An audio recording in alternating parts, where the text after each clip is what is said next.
Good evening, Kenyans, and welcome back to our show, The Boardroom Talks. And today, leo tuko sponsored na Aku Launch. Guys, we are back at Aku Launch. Anasemanga mahali kuzuri hautembei mara moja. And that's why pia tuko na Mr. Jango Man here. Welcome, welcome, welcome. Thank you very much. I'm privileged to be here today as we continue with our part to educate the masses. Welcome again. And tonight we are going to eye on we are going to confront corruption, the constitutional breaches, the videos that are going viral about the dancing on our flag. I think kwanza hiyo ilikuwa disrespect sana, and without wasting time, tutaenda direct to the topic of the day. That's I, and the corruption and the gangs that are being formed Nairobi. Kuna places zingine kama Mombasa, other places in Eldoret, and but yenye ili raise attention sana ni hii ya Nairobi, because pia headquarters ziko huko. Yeah. The security headquarters ziko huko. So let's begin by asking this. Hizi gangs, first of all, tunaona our CS anaongea very tough akisema hawa watu watakuwa arrested, hadi amewa nickname Chokora, and even akiongea na quote Chokora, and anasema they will be arrested. Yet tunaona videos kwa social media zinaendelea kutrend, there is no action being taken. Okay. I don't understand what's happening in our government right now. What can you advise our government on the measures to take to avoid ama to arrest these gangs ama kuzimaliza? Okay, thank you very much, Mr. Tola. I appreciate your topic and also the questions that you confront to the government. Our main job here is to educate the masses to know their rights. So when you talk about the gangs, the constitution is very clear on Article 10, which binds all the leaders to integrity. If evidence shows that the politicians are funding the gangs, they should be prosecuted. If they're in charge of financing these gangs, and the minister talking tough, but there is nothing being done, the solution is threefold. As we are heading to the period of the campaigns, one, the act on, we should enhance the act on campaign finance transparency, with the offenders being punished by the law. Because if they can finance the gangs and work scot-free, it means they will thrive in criminal activity, and the country cannot be run like that one. So all the financiers to the campaigns should be transparent and should be held accountable for any action. Nobody is above the law. Nobody should be above the law. So the laws on immunity should be amended to make sure that everybody is under the law. Nobody should feel unprotected simply because I have connection with so and so, I'm well connected, I'm above the law. So all the laws about immunity should be amended to make sure that everybody is under the law. Number three, a law should be enacted to ensure that all politicians and leaders tied to the gang, there is seizure of their assets and their bank accounts are frozen, to render them inactive or to make sure they don't take part in any campaign. So, and the government come with the three steps, I think we shall have dealt with the issue. And first of all, sijui tulifika aje hapo ati now the politicians, instead of being protected by the police, now it's the gangs. Not to be protected. For any failed state and any government that will threatened, it thrives in a kind of situation whereby you fight the gangs create panic, then the government in the pretense of acting on the gangs drives on that confusion. Like now, instead of the government providing security, they are telling us they take a whole day. The minister talks stuff, telling us how they will deal with the organized gang. Then he put them as Shokora. How can a whole system of government talk about they will deal with Shokora? They talk tough, no actions. That's why people are accusing police of not doing their work. There's kama IPOA. Police will not do anything simply because, for one, the employer is the master. Our police are not independent. They are in the executive and they act on the government of the day. That is all. They obey the government of the day. So if you tell us that the police are not seeing all those gangs, or they cannot prosecute the gangs, it's simply because they obey the government of the day. And that is the problem with our government, with our police, because they are supposed to be purely independent. They should be automation for water, but now they are automation to the government. IPOA is underfunded, so it has no prosecution powers. So how do you tell me you give a commission the mandate to investigate, but they just ends there? Then the investigation is handed over to another body, which is now purely appointed by the government, which is now we are investigating their connection with the gang. Now the political interference sets in.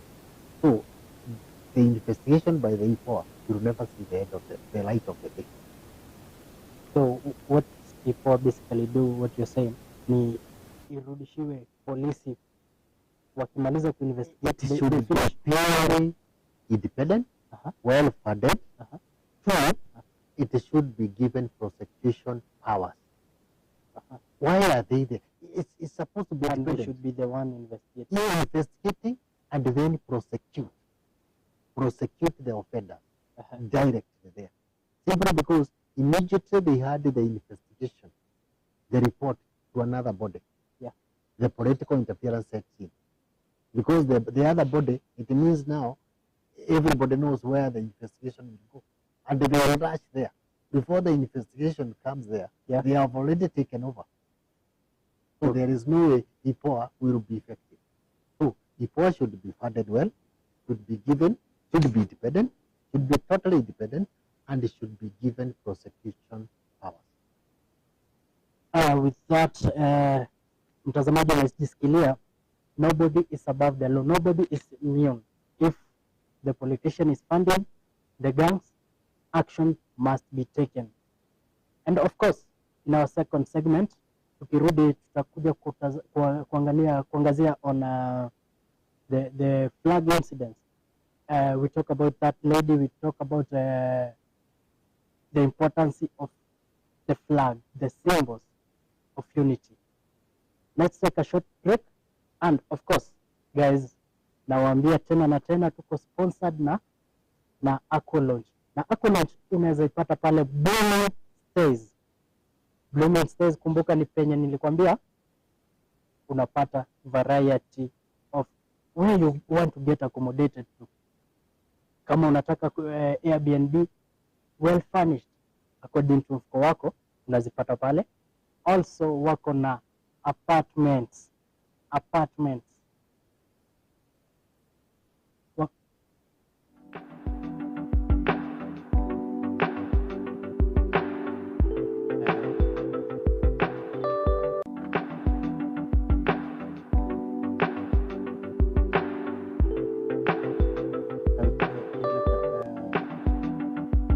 Yeah.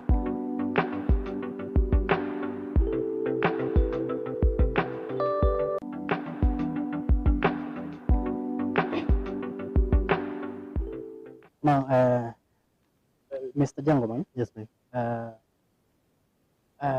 Now there was this incident about our Kenyan flag. This lady there was a game between Harambee Stars and Team Gambia, and Harambee Stars lost. Then the lady akatandika flag, and she was stepping on it, dancing. Actually, there were two ladies, and there was kuna watu online, they were against it. They said it's disrespect to our country, and others said it's they quoted it as a joke, it is harmless, ni kujibamba. And I felt people don't know about our symbol of unity. That's why they were talking like that. And first of all, I'll begin by asking you this: what's a symbol of unity? Okay. It's so sad when such incidents happens at this era, whereby every country takes pride in its symbols of national unity. It's what we call the symbols of national unity. And even when you are raising the flag, we stand attention, show the loyalty, not to the flag, but to the nation of Kenya, because it's a country that we fought for. So symbols of national unity, one, they created the pride as a country. Two, they unite us, and they tell us where we come from, our mission and our vision. So Kenya has four symbols of national unity. One, we have the national flag, which is the main. Yeah. That even if I go to any country and meet you holding that flag, it clings to my mind, this is Kenya. And I would like to know, whom are you? How are you related to Kenya? Because it's a symbol of national unity. It tells us, it unites us. It is the pride of our country. So when you see somebody stepping and joking on top of a flag, that is misuse and discretion of the symbol of national unity. So therefore, as I've said, one, we have the national flag, we have the coat of arms, we have the public seal, and we have the national anthem. Let me ask you something. What's the importance of the symbols of national unity? The importance, one, they create a sense of belonging.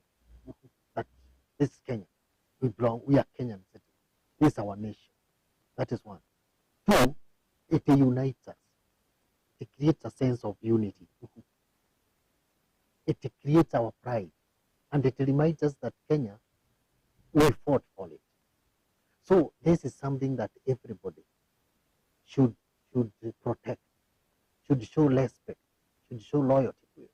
That's why when we are raising the national flag, we stand attention. It's loyalty. When we sing the national anthem, it's a respect that we should stand attention. No interference. Wherever you are, you stand. So that is the importance of it. So you cannot just say that ni kujibamba or what when it comes to the symbols of national unity. So the constitution is very clear. The national flag, emblems, and the names act is very clear. It is enshrined in the constitution, and the misuse and discretion of the national flag is punishable by law. Yes, yeah, but it's a big one. Instead that it can only be sanctioned by the Director of Public Prosecution. Now, even if you're caught and taken to court or arrested because of misuse of the flag, the police can investigate. But it is the only Director of Public Prosecution who can approve the charges. That's why you might see as if the police are not taking measures, because they know immediately, even if they investigate, it will take a long time for it to go to the Director of Public Prosecution, then approve the charges, which you might even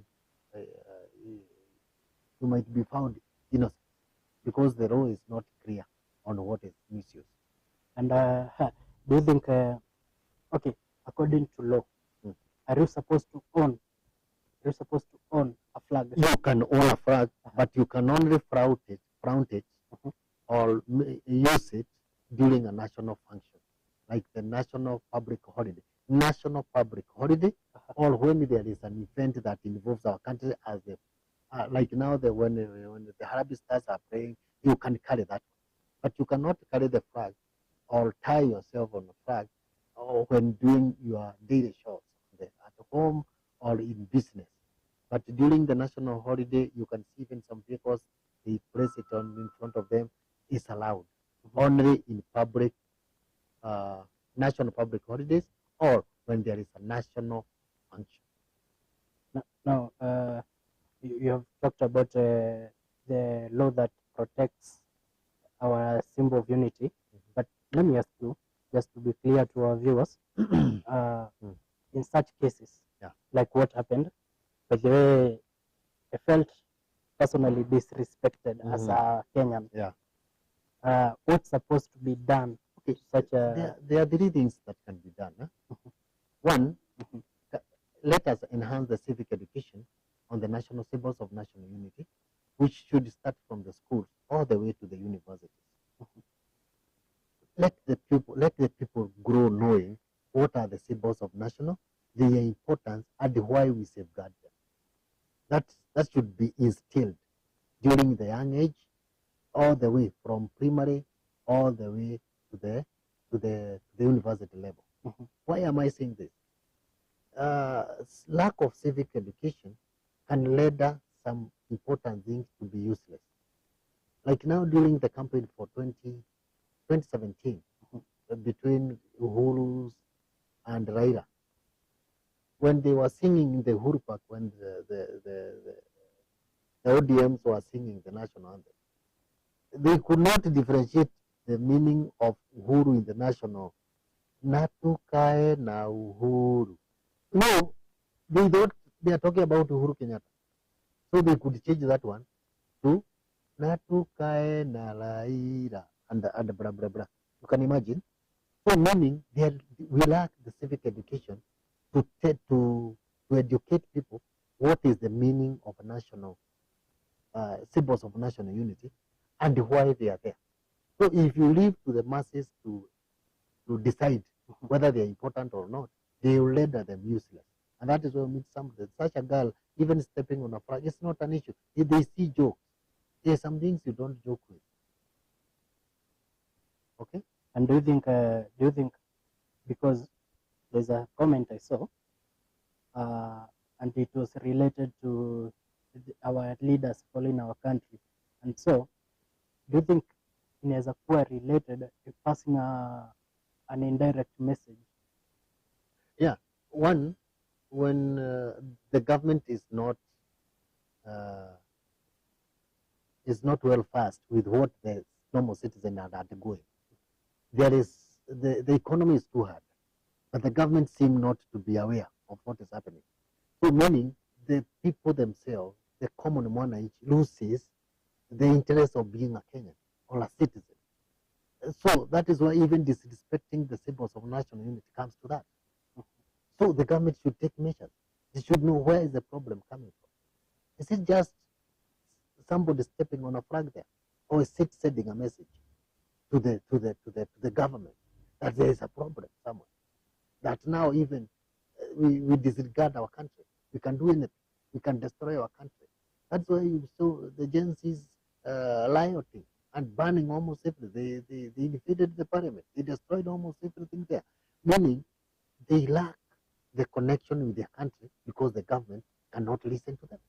So that is a message. So that is why I'm saying enhance the civic education. Two, in such cases, quick and appropriate legal measures should be taken. It should not be delayed. It should be quick but proportionate. And then so that you don't send the wrong message to the people, as if that person has killed somebody. Yeah, it should be appropriate, should be quick, and it should be clear to everybody what is this person has done is wrong because of blah blah blah, and this is what should be done. That is one. So there must be a response which is proportionate to what the person did. Two, we should have what we call procedural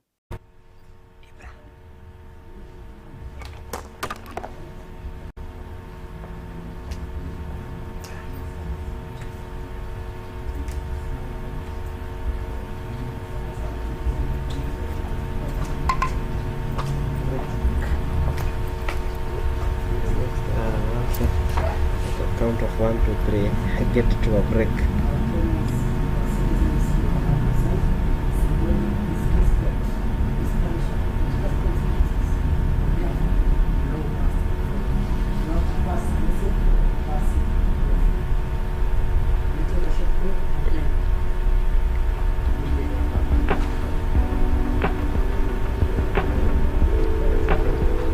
The break will extend for some time.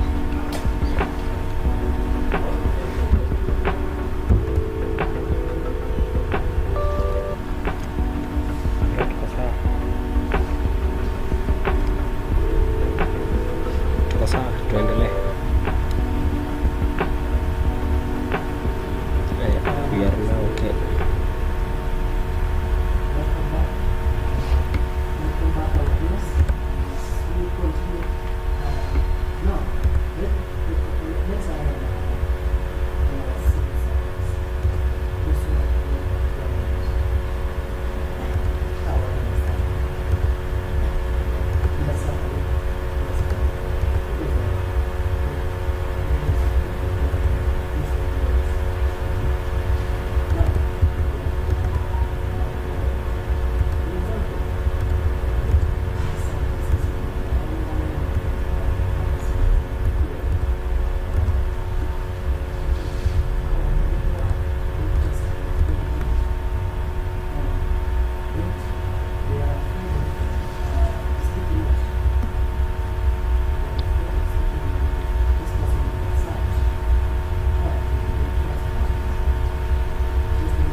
kuna mtu anajiita Sauti Pepe TV. Mm. Watching from the Yeah.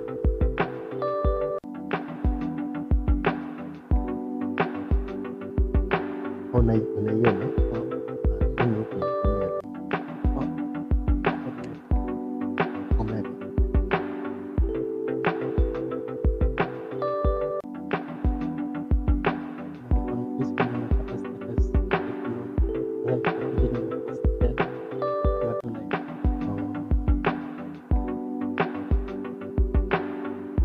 Sasa hayo nitawaambia.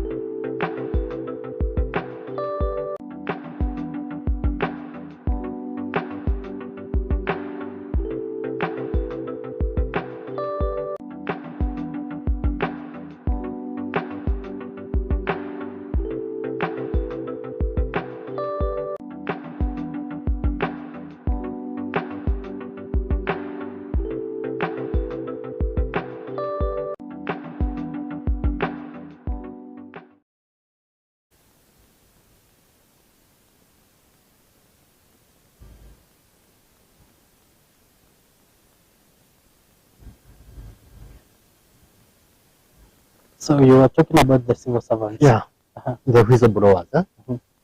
Sometimes they undergo a very harsh and cruel handling of their masters. Mhm. And in any society, any progressive society, whistleblowers must be there. Because there are so many things that are done under the shadows of leadership that cannot come to the limelight, but they are affecting the life of the people. So whistleblowers, under the Constitution Article 35, that guarantees the right to information, actually they should be protected because they give us the information that we need in order to put our government into check. Look at the big scandals like the Eurobond and the like. If you don't have the whistleblowers, the people, the common mwananchi will never come to know about them. Who's responsible to on their protection? Okay, the Constitution, Uh-huh. article, I think we should enact a law under the Article 35 that guarantees the Whistleblowers Protection Act should be there. Why? These people, when you talk about giving information, sensitive information that touches on who is who in the government, it means you are prone to the reaction. You should be protected. These people should be protected. You see, most of the whistleblowers undergo very harsh retaliatory from the government system, whereby some are silenced, others you hear they have been killed, others you hear they have been transferred to remote areas. So what should be done? One, enact a law that protect the whistleblowers because they deserve a reward, not punishment. Number two, any measures that whistleblowers has been made to undergo should be abolished. Like now transfers. It means whistleblowers, if they were transferred, if they were sacked, should be reinstated, automatically reinstated. This rings a bell. The other time we were talking about education, and you told me people like teachers, police, because we can say wote ni utumishi kwa wote. Water. Yeah. They wanaweza transfer anywhere in the country, wanaweza transfer to the remote areas, and it's supposed to be that way. Okay, when you are trained, you are told you are trained to work anywhere. And is that in the country. relation with this one? Okay, I'm coming there now. But you can imagine, automatically I know I've been transferred from here because of doing something. No, psychologically it's a torture because I know I did my best. That was a mistake being done in that office. But instead of rewarding me or listening to me, somebody have decided out of the bruise, I will be transferred to Wajir, a remote area in Kenya. And you know, in any country that is developing, there are areas that if you are not used to that kind of a setup, it is a punishment. Take an example, sir, of a kid who was brought up in Nairobi or Kiambu or the Mount Kenya region, raised there, educated there, and employed there. Then out of the bruise, you remove him from here to Turkana, Lodwar. Why is very hot? There is no social amenities. There is insecurity. He doesn't know how to adjust to insecurity. Those people who are there, they know. Even at night, instead of sleeping in the house, they sleep outside. Then tell a person who was brought up in Naivasha that today you don't sleep in the house, you sleep outside. And he knows I was brought here simply because I talked about something that was being done illegally in the office. So psychologically I've tortured that person. So it's not a matter of transfer. The moment transfer was not, but after 3 years, you can be transferred. If there is a need for emergency cases, you can be transferred. That is okay. But imagine now, a policeman knows I arrested a senior politician doing something or with illegal drugs in Nairobi, in Jomo Kenyatta. The following day, before my case is listened, I am told to report to a police station in Madeira.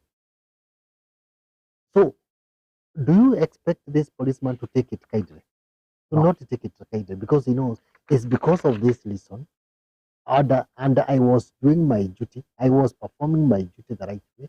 Then, out of nowhere, now I'm being subjected to some illegal transfers simply because I touched the wrong person, as they say. You touched the wrong person, or who is who? The government. So transfers are okay, but when you're subjected to transfer because you have unearthed a scandal somewhere, that is wrong and it is illegal. It's not allowed by the law. So two things that should be done. One, enact a law. Then have an independent committee that does not report to the ministries. The committees that are there that investigate these cases, mostly they report to the ministry, to the concerned ministry.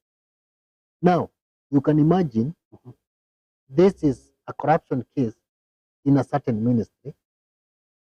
Then a normal civil servant whistleblow the scandal. Then the investigating bodies report to the senior. And most likely, this corruption case was tied to the senior person. So do you expect any measures to be taken? No. So I think the investigating committees, the independent committee, should not report to the ministry, should report to the parliament directly. Because actually parliament is a bit independent. And how will be that possible? It is only through the law. We enact a law that established an independent committee that reports, that adds over the report to the parliament, not to the ministry. So they form another board that the board now receive the grievances from the whistleblowers, and then it passes them to the parliament, direct to the parliament, not to the ministries. And that board should be independent, and it should be responsible for protecting the protection. Yeah, it's just like the bodies like ICC.